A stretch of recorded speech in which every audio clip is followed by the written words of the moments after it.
लावलं ते म्हणजे भारतीय राज्यघटना। ही भारतीय राज्यघटना कुणाला भेदभाव करण्याचा अधिकार देत नाही। या घटनेचे शिल्पकार परमपूज्य डॉक्टर बाबासाहेब आंबेडकर यांना विनम्र अभिवादन करतो आहे। आपल्या जमातीचे जे असहकार चळवळीमध्ये 2 शूरवीर शहीद झाले, एक जाम्या सहारे आणि एक तिम्या सहारे, यांना सुद्धा विनम्र अभिवादन करतो आहे। बंधूंनो, भारतीय राज्यघटनेमध्ये बाबासाहेब आंबेडकरांनी मूलभूत अधिकार प्राप्त करून दिलेला आहे। आपले मूलभूत अधिकार काय, आपले हक्क काय, हे आपल्याला खिचून काढावं लागणार। कारण हे स्वतंत्र भारतातली लोकशाही आहे, ही लोकशाही मेलेली आहे। मला तरी वाटत नाही की आपण या स्वतंत्र भारताच्या लोकशाहीमध्ये स्वतंत्रपणे जगत आहोत। या भारतीय राज्यघटनेने मूलभूत अधिकार दिलेला आहेत, परंतु या स्वतंत्र भारतामध्ये आम्हाला सरकार मूलभूत अधिकार देत नाही, ही शोकांतिका। महाराष्ट्र राज्याची अनुसूचित जमाती जात प्रमाणपत्र समिती ही गोवारी मध्येच भेदभाव करतो आहे। आपण त्यांच्या विरुद्ध उठलं पाहिजे। एवढी भोंगळ कारभार ह्या जात पडताळणी समित्यांचा आहे। अरे 2 व्यक्तींनी एकाच महसुली पुराव्यावर त्यांनी व्हॅलिडिटी काढलेली आहे। हे जात पडताळणी समिती त्यांची कुठलीही गृह चौकशी करीत नाही आणि हवाला देतात कुमारी माधुरी पाटील जजमेंटचा। काय आहे माधुरी पाटील जजमेंट? 1994 ला जो जजमेंट लागलेला आहे कुमारी माधुरी पाटील विरुद्ध अप्पर आयुक्त आणि इतर संदर्भात, त्या जजमेंटच्या मध्ये मार्गदर्शक सूचना आलेल्या आहेत की एखादी व्यक्ती, एखादी समाज किंवा एखादी समुदाय हा आदिवासीत्व कसा, त्याचे कस्टम काय, ट्रेड्स काय, कॅरेक्टर्स काय, त्यांची संस्कृती काय, याचं संपूर्ण विश्लेषण आणि मार्गदर्शन या 1994च्या कुमारी माधुरी पाटीलच्या जजमेंट मध्ये दिलं आहे। आणि त्या जजमेंटच्या आधारे अनुसूचित जमाती जात प्रमाणपत्र देण्याचं आणि वैधता प्रमाणपत्राचा अधिनियम तयार झालेला आहे। बऱ्याचशा आपल्या ऑर्डर मध्ये व्हॅलिडिटी कमिटी लिहिते की आमचा जो कारोबार आहे किंवा उमेदवाराचा जो दावा जो आहे, हा दावा कुमारी माधुरी पाटीलच्या जजमेंट मध्ये दिलेल्या मार्गदर्शक सूचनानुसार तपासले जात आहे। मी स्पष्ट भर सभेमध्ये आरोप करतो त्या समितीवर, कुठला तुम्ही दावा तपासताय, खोटा दावा तपासताय, तुम्ही जातीमध्ये तेढ निर्माण करणारा दावा तपासताय। आम्ही जेव्हा व्हॅलिडिटी कमिटीला आणि संशोधन संस्था पुण्याला जेव्हा पत्र पाठवलं, आरटीआयच्या अंतर्गत माहिती मागितली की गोंडगोवारी जमातीचे स्टेज काय आहेत, कस्टम काय आहेत, कॅरेक्टर काय, संस्कृती काय आहे, तेव्हा त्यांनी उत्तर पाठवलं की आमच्याकडे कुठलाही गोंडगोवारी जमातीचं सर्वेक्षण नाही। मग तुमच्याकडे गोंडगोवारी जमातीचा कुठलाही संशोधन नसताना माननीय सुप्रीम कोर्टाचा जजमेंट 2020 मध्ये जो लागलेला आहे त्याच्या विरुद्ध जाऊन व्हॅलिडिटी समिती हे काम कशी करतो आहे। माननीय सर्वोच्च न्यायालयाने पॅरा नंबर 83 वरती जो मुद्दा दिला आहे, जी संस्कृतीचं वर्णन केलेलं आहे, ते अँथ्रोपोलॉजी सर्वे ऑफ इंडियाचा संदर्भ घेऊन जो संदर्भ दिलेला आहे, तो संदर्भ माननीय सर्वोच्च न्यायालयाने कुमारी माधुरी पाटील यांच्या जजमेंट मध्ये दिलेला आहे की एखादी व्यक्ती, एखादी समाज हा आदिवासीत्व सिद्ध करायचा असेल तर तो एथनोग्राफिक्स, अँथ्रोपॉलॉजिकल सर्वे आणि सोशल स्टडीच्या आधारे तो व्यक्ती हा आदिवासीत्व आहे, तो व्यक्ती आदिवासी आहे, तो समाज आदिवासीत्व सिद्ध करू शकतो, हे त्या सर्वेप्रमाणे सिद्ध होतो आहे। व्हॅलिडिटी कमिटी एका बाजूला म्हणते की आम्ही या जजमेंटच्या आधारे उमेदवाराचा दावा तपासतो आहोत, मग आम्ही जेव्हा मागणी करतो आहोत की सुप्रीम कोर्टाच्या निकालाप्रमाणे एन्थ्रोपॉलॉजिकल सर्वे एग्नोग्राफिक स्टडीच्या आधारे आम्ही गोंडगावारी कसे आहोत हे फुलप्रूफ सिद्ध करून त्यांच्या समोर दाखवतो आहोत, तरी पण व्हॅलिडिटी कमिटी ही महाराष्ट्र सरकारची व्हॅलिडिटी समिती आदिवासी आमदार खासदार आणि त्यांच्या नेत्यांच्या दबावामध्ये येऊन आमच्यावर अत्याचार करत आहे। हा अत्याचार यानंतर सहन करायचा नाही आहे। महाराष्ट्र सरकारची ही व्हॅलिडिटी कमिटी आहे हे बरखास्त झालेली पाहिजे, कारण यांना कोण अधिकार दिला आहे भेदभाव करण्याचा? तर भारतीय राज्यघटना कुणाचा भेदभाव करीत नाही। या व्हॅलिडिटी कमिटीला कोण अधिकार दिलाय भेदभाव करण्याचा? हाय हाय जात पडताळणी समिती, हाय हाय जात पडताळणी समिती मुर्दाबाद, जात पडताळणी समिती मुर्दाबाद, जात पडताळणी समिती मुर्दाबाद, जात पडताळणी समिती हाय हाय, जात पडताळणी समिती मुर्दाबाद मुर्दाबाद। व्हॅलिडिटी कमिटी गडचिरोली याने दिनांक 18/8/2021 ला माझ्याच गावातील रुपेश शामराव हलामी याला वैधता प्रमाणपत्र दिलं आहे, ग्रामपंचायत सदस्य आहे। या उलट त्याच्या ज्या ऑर्डरमध्ये पुरावे दाखवलेले आहेत, बैजू व टिकू गोवारा म्हणजे P9 त्यांनी सबमिट केला आहे असं व्हॅलिडिटी कमिटी म्हणतो आहे आणि त्याचा रेकॉर्ड आहे गोवारी। मग जेव्हा आमचे कोरेगाव वळसा तालुक्यातील कोरेगाव हे गाव पेशा अंतर्गत येतो आहे, जेव्हा पेसा कायदा 1996 ला झालेला आहे तेव्हा आमची लोकसंख्या महाराष्ट्र शासनाने इन्क्लूड केली आहे त्या पेशा क्षेत्रामध्ये, आणि जेव्हा पेशा क्षेत्रामध्ये आम्ही अनुसूचित जमातीचे न्याय मागायला जातो आहोत तर हे महाराष्ट्र सरकार लपतो आहे, आम्हाला न्याय देत नाही। हा आमच्यावरचा अन्याय आहे। आपण जर हात वर करायचं हे आमच्या भरोश्यावर आदिवासी आमदार खासदार अनुसूचित क्षेत्रामधून निवडून येतात, जेव्हा आम्ही हक्क व न्याय मागायला जातो तेव्हा बिडामध्ये जाऊन घुसतात। आम्हाला आपल्या हाताचे तडव्यातली चप्पल समजतात, पण बंधू भगिनींनो यानंतर ही चप्पल त्या आदिवासी आमदार खासदारावर ठेवावं लागेल। आम्हाला आमची ताकद दाखवावी लागेल। ही व्हॅलिडिटी कमिटीवर आदिवासी जे लोक आहेत, आदिवासी आमदार खासदार आहेत, गडचिरोली व्हॅलिडिटी कमिटीवर दबाव टाकलं आणि दबावाच्या माध्यमातून रुपेश हलामीप्रमाणे आमचेही पुरावे गोवारी असताना आमच्या 5 उमेदवारांचे व्हॅलिडिटीचे प्रकरण रद्द केले। ही खरंच लोकशाहीमध्ये अन्यायकारी बाब नाही का? म्हणून म्हणतो मी की स्वतंत्र भारताच्या लोकशाहीमध्ये आम्ही स्वतंत्र नाही, ते महाराष्ट्र सरकारने आम्हाला गुलाम बनवून टाकलेला आहे, कारण आम्ही त्यांना मतदान करून उभं करतो आहोत।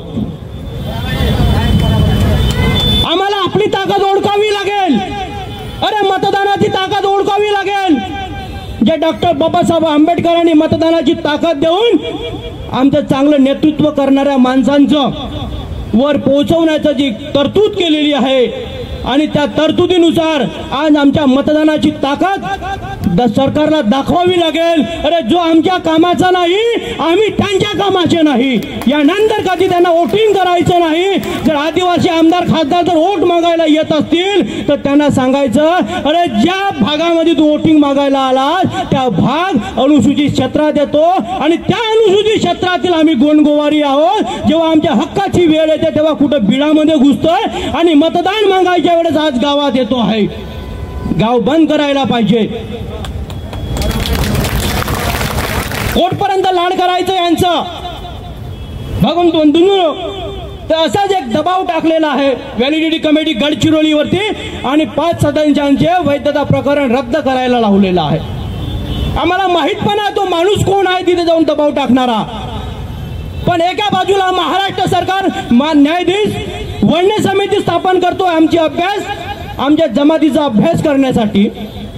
महाराष्ट्र शासनाकडे माननीय वडणे साहेबांचा अहवाल यायच्या आधीच व्हॅलिडिटी कमिटी आमच्यावर अत्याचार कसं काय करू शकतो? त्याच काळामध्ये जनकलाल मंगरची पुतणी यमुना किजूराम मंगर यांनाही सुद्धा गोंडगोवारी जमातीची वैधता प्रमाणपत्र इश्यू करतोय, पोलीस दक्षता पथक त्यांच्या घरी जातोय, रेकॉर्ड तपासतोय, आणि जेव्हा गोवारीचा ज्यांच्या दाखल खारिजवर रेकॉर्ड असतो तेव्हा तहसीलदार साहेबांच्या माध्यमातून, त्यांच्या प्रतिज्ञापत्राच्या माध्यमातून मुख्याध्यापकाच्या हाताने शाळेच्या रेकॉर्डवर खोडकाळ करून गोवारीला कंस करून गोवारीच्या समोर गोंडगोवारी लिहितात. हे फ्रॉड लोक. बालाराम बुद्रू मडावी नावाचा एक व्यक्ती आहे, तो स्पष्ट आपल्या ऑर्डरमध्ये लिहितो आहे बयानामध्ये की आम्ही मूळचे छत्तीसगड वरून आलेले लोक आहोत आणि या महाराष्ट्रामध्ये 1940 ते 45च्या दरम्यान महाराष्ट्रामध्ये आलो आहोत. आमच्याकडे शेती नाही, आमच्याकडे म्हणून महसुली पुरावे नाही. अरे त्यांच्याकडे महसुली पुरावे नाही, मग त्यांची कोतवाल पंजी तर असायला पाहिजे. हे छत्तीसगड वरून आलेले लोक आज आमचा हक्क खात आहेत, हे अन्यायकारी बाब नाही तर काय. म्हणून म्हणतो मी की स्वतंत्र भारताच्या लोकशाहीमध्ये आम्ही गुलाम आहोत. अरे आमच्या हक्कावर, आमच्या मतदानावर सगळं काही होतं आणि न्याय द्यायच्या वेळेस लपून बसतात, बिळामध्ये बसतात.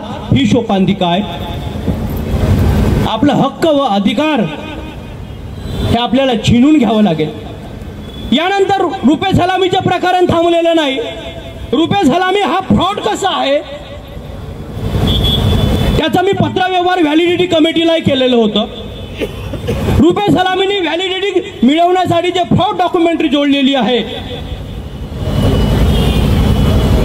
त्यासाठी मी अनुसूचित जमाती जात प्रमाणपत्र तपासणी समिती गडचिरोली यांना पत्रव्यवहार केला. मात्र त्यांना माझ्या पत्रावर दुर्लक्ष करून त्यांनी जो निर्णय दिलेला आहे हा निर्णय त्यांनी योग्य ठरवलं. रुपे सलामी हा फ्रॉड कसा आहे मी हे सिद्ध करून दाखवलं. वास्तविक रुपे सलामी यांनी जेव्हा व्हॅलिडिटीचं प्रकरण सादर केलं तर P9 जोडलेलीच नाही. पहिला फ्रॉड. व्हॅलिडिटी कमिटीने हे P9 जोडलेली नसताना सुद्धा त्यांनी तो ऑर्डर पास केला आणि आपल्या ऑर्डरमध्ये P9 लिहिलं. म्हणजे कुठंतरी व्हॅलिडिटी कमिटी हा सुद्धा फ्रॉडपणा आहे. यांच्या विरुद्ध सुद्धा न्यायालयात दाद मागावी लागेल की आमच्यासोबत हे अन्याय कसा करतो आहे. रुपे जे फ्रॉड लोक आहेत, जे गोंडगोवारी नाव दाखवून व्हॅलिडिटी निर्माण केली, व्हॅलिडिटी मिळवून घेतली आहे, अशा संपूर्ण फ्रॉड लोकांच्या विरोधात FIR दर्ज करावं लागेल. तेव्हा या सरकारला आणि त्या लोकांना समजेल की फ्रॉडपणा करून या लोकांचे हक्क आम्ही स्वतः गिळून खातो, त्याचा परिणाम काय होतो. व्हॅलिडिटीच्या विरुद्ध सुद्धा न्यायालयात दाद मागण्याची गरज आहे. कारण एक एक असे सबळ पुरावे आहेत की व्हॅलिडिटी कमिटी आमच्यावर अत्याचार कशा पद्धतीने करतो आहे. एवढंच नाही तर मी हा पत्रव्यवहार जो आहे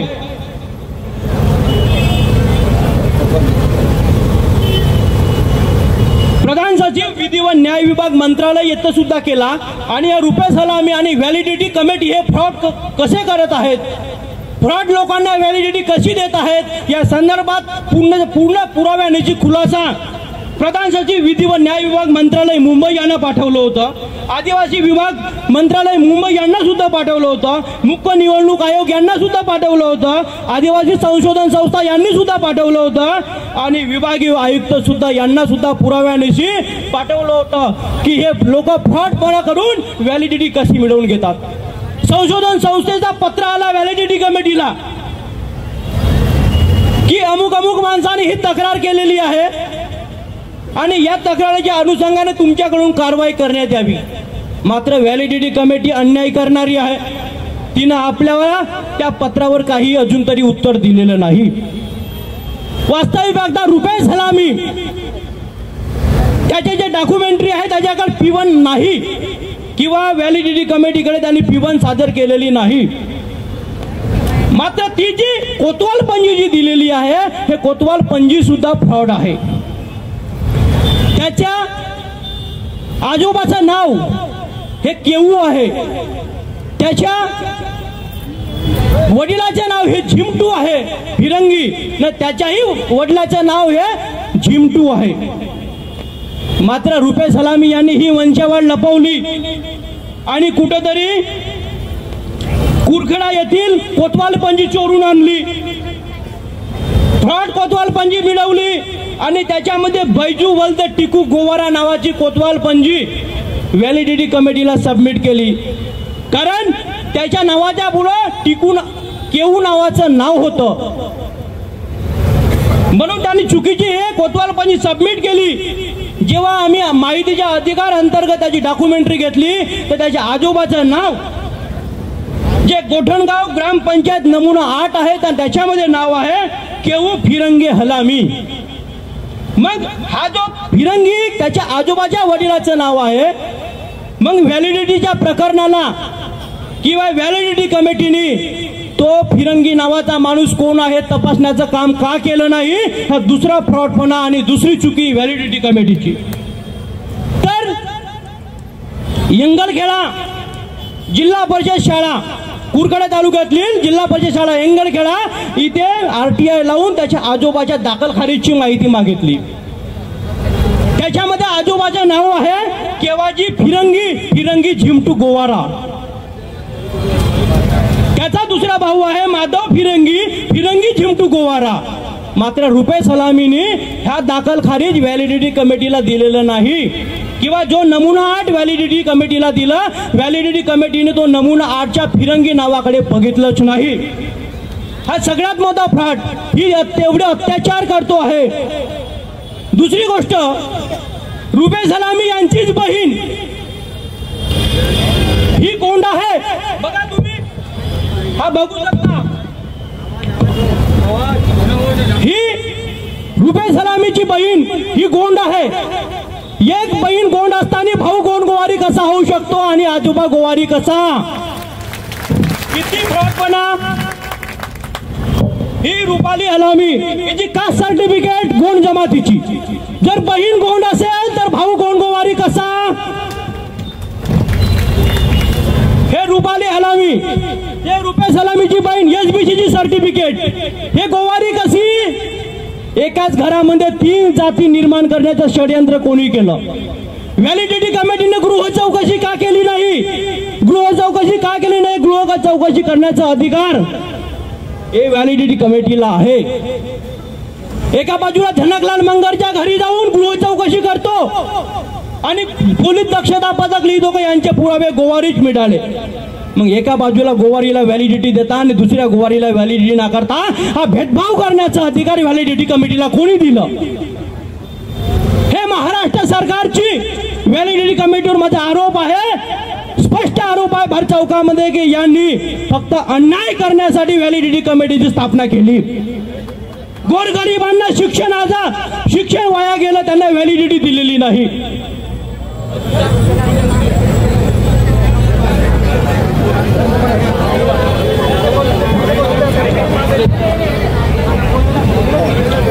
व्हॅलिडिटी कमिटी आमच्या मुलांच्या शिक्षणासाठी व्हॅलिडिटी इश्यू केली नाही.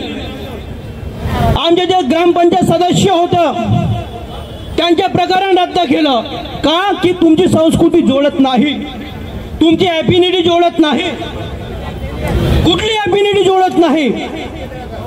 अरे माननीय सर्वोच्च न्यायालयाच्या निर्णयापेक्षा व्हॅलिडिटी कमिटी मोठी आहे का? एंथ्रोपॉलॉजिकल सर्वे ऑफ इंडियापेक्षा व्हॅलिडिटी कमिटी मोठी आहे का? जेव्हा कायदा म्हणतो आहे व्हॅलिडिटी आणि जात प्रमाणपत्र देण्याचा की एखाद्या व्यक्तीचा दावा तपासायचा असेल तर एंथ्रोपॉलॉजी, एग्नोग्राफिक्स आणि सोशल स्टडीच्या आधारे दावा तपासा. आणि व्हॅलिडिटी कमिटी म्हणतो आहे की आम्ही तो दावा तपासला, मात्र त्या कायद्याला धरून जेव्हा आम्ही प्रकरण सादर करीत आहोत तरी पण व्हॅलिडिटी आमचे प्रकरण रद्द करतोय आणि 1985चा GR हा ग्राह्य धरतो आहोत. ही अन्यायकारी बाब. म्हणून आपण 1985 या GR मध्ये माननीय सुप्रीम कोर्टाच्या निकालातील पॅरा नंबर 83 नुसार दुरुस्ती व्हावी आणि जो असंविधानिकरित्या GR काढलेला आहे हा GR रद्द. आमची जी माहिती आहे ती माहिती वगळून सुप्रीम कोर्टाच्या निकालाप्रमाणे जी आमची संस्कृती दिली आहे, ढाल संस्कृती, वाघोबा नागोबा, ही संस्कृतीचं त्या ठिकाणी लिखाण करावं आणि नव्यानं मार्गदर्शक सूचना घालून गोरगरीब आमच्या बांधवांना, आमच्या जमातीला न्याय देण्याचं काम करावं. बंधूंनो, तसंच प्रकरण आहे व्हॅलिडिटी कमिटीचं. व्हॅलिडिटी कमिटी गडचिरोली यांचा पुन्हा फ्रॉडपणा आहे.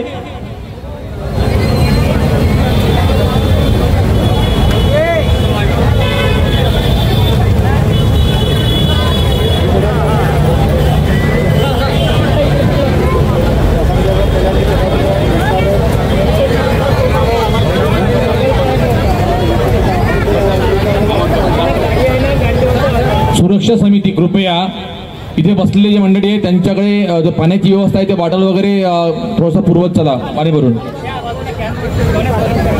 या बाजूला कॅन, अच्छा या बाजूला कॅन ठेवायसाठी मदत करा कृपया. स्वयंसेवक प्रशांत नागोसे, रवीजी ठाकूर, रत्नाकरजी फुलमारे, अर्चिसजी राऊत यांनी कृपया या ठिकाणी या बाजूला लक्ष द्या. थोडं पाण्याचे जे कॅन आहेत त्या पुरवावं आपण या ठिकाणी. या ठिकाणी सन्माननीय पूर्णाभाऊ नेवारेजी आपल्याला या ठिकाणी जात पडताळणी समितींच्या कशा प्रकारचा फ्रॉड आहे आणि जाणून बुजून आपल्याला कशा प्रकारे बाजूला ठेवण्याचा प्रयत्न करता याविषयी आपल्याला पुराव्यानिशी या ठिकाणी आपल्या समोर सांगत आहेत. बंधूंनो, दुसरं प्रकरण आहे नवल सिंग बारसू मळावीचं. त्याला व्हॅलिडिटी कमिटी गडचिरोली यांनी 11/5/2015 व्हॅलिडिटी इश्यू केलेली आहे. हे नवल सिंग बारसू मळावी वास्तविक हे कोरची तालुक्यातील आहेत आणि ही व्हॅलिडिटी मिळवण्यासाठी या बारसू मळावीने व्हॅलिडिटी कमिटीकडे कोतवालपंजी सादर केलेली होती. लोधी सन ऑफ नानू गोंडगोवारी 1939 ची कोतवालपंजी सादर केलेली होती व्हॅलिडिटी कमिटीकडे. 2015 त्यांनी व्हॅलिडिटी मिळवून घेतली. जेव्हा मी आरटीआयच्या माध्यमातून 136 लोकांचं जेव्हा प्रकरण पडताळणी करिता विनंती केली, जेव्हा त्यांच्या फाईल चेक केल्या कमिटीमध्ये जाऊन, तेव्हा त्यांच्या फ्रॉडपणा माझ्या लक्षामध्ये आलं. आणि जेव्हा ही कोतवालपंजी जोडलेली आहे, ही कोतवालपंजीचा शोध घेण्यासाठी पंचायत समिती कुरखेडा येथे माहितीचा अधिकार अंतर्गत माहिती मागितली. तेव्हा पंचायत समितीचे अधिकारी म्हणतात की लोधी व नानू या नावाची नोंद असलेली व्यक्तीची कोतवालपंजी आमच्या कार्यालयात उपलब्ध नाही. हा दुसरा फ्रॉडपणा. या गोष्टीची व्हॅलिडिटी कमिटीने गृह चौकशी करायला पाहिजे, पण यांना गृह चौकशी न करता या फ्रॉड लोकांना यांनी व्हॅलिडिटी दिलेली आहे. तर ती कोरची तालुक्यातली कोतवालपंजी नसून कुरखेडा तालुक्यातली दादापूर या गावातली कोतवालपंजी आहे. आणि ते कोतवालपंजी आहे श्री फरसिंग कारू गोवार या नावाची कोतवालपंजी आहे. या कोतवालपंजीमध्ये आपल्या हाताने आपल्या दादा परदादाचे नाव लिहून व्हॅलिडिटी कमिटीला ही कोतवालपंजी सबमिट करून व्हॅलिडिटी मिळवली.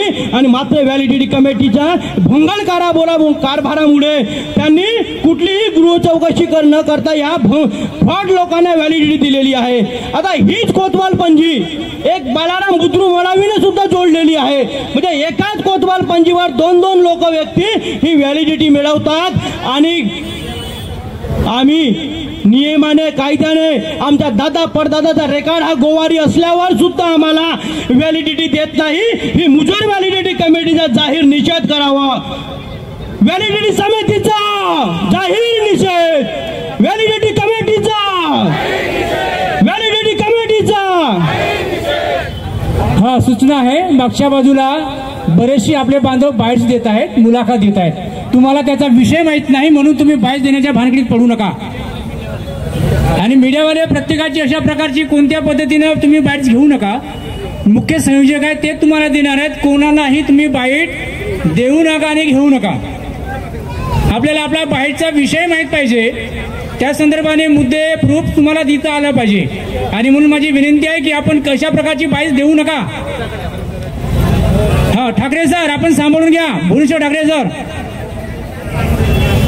बंधूंनो, थोडक्यात सांगू इच्छितो, असे अनेक लोक जे फ्रॉड आहेत, स्वतःच्या महसुली पुराव्यावर गोवारीच्या समोर गोंड लिहिलं आणि व्हॅलिडिटीचं प्रकरण सबमिट केलं. आणि ह्या व्हॅलिडिटी कमिटीनं त्या फ्रॉड लोकांना व्हॅलिडिटी निर्गमित केलेल्या आहेत. हा अन्यायकारी बाब आहे. हे महाराष्ट्र शासनाची व्हॅलिडिटी कमिटी आहे. हे सामान्य लोकांवर अन्याय करणारी आहे. म्हणून या व्हॅलिडिटीच्या जे व्हॅलिडिटी चुकीचे पुरावे देऊन, हे फ्रॉड पुरावे देऊन ज्यांनी व्हॅलिडिटी निर्गमित करून घेतलेली आहे, अशा लोकांच्या विरोधात आपल्याला FIR नोंदवावी लागेल. आणि ज्या कमिटीनं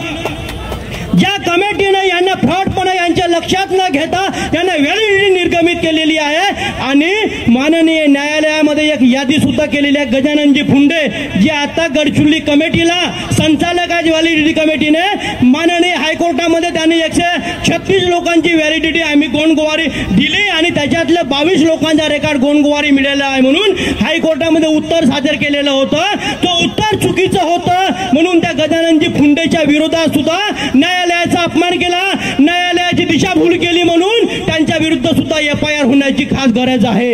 आपल्या बांधवांना सांगू इच्छितो, माननीय हायकोर्टामध्ये ह्याच व्यक्तींनी गजाननजी फुंडे यांनी हायकोर्टामध्ये उत्तर सादर केलेलं होतं कारण 22 लोकांचा रेकॉर्ड मिळाला म्हणून. आम्ही 136 लोकांचा जो यादी आहे ही व्हॅलिडिटी कमिटी नागपूरमधून आपण प्राप्त केली. त्याच्या अनुषंगाने आम्ही 22 लोकांचा जेव्हा रेकॉर्ड खोदून काढला, कोणीही गोंडगोवारी नाही, संपूर्ण गोवारी रेकॉर्ड आहे.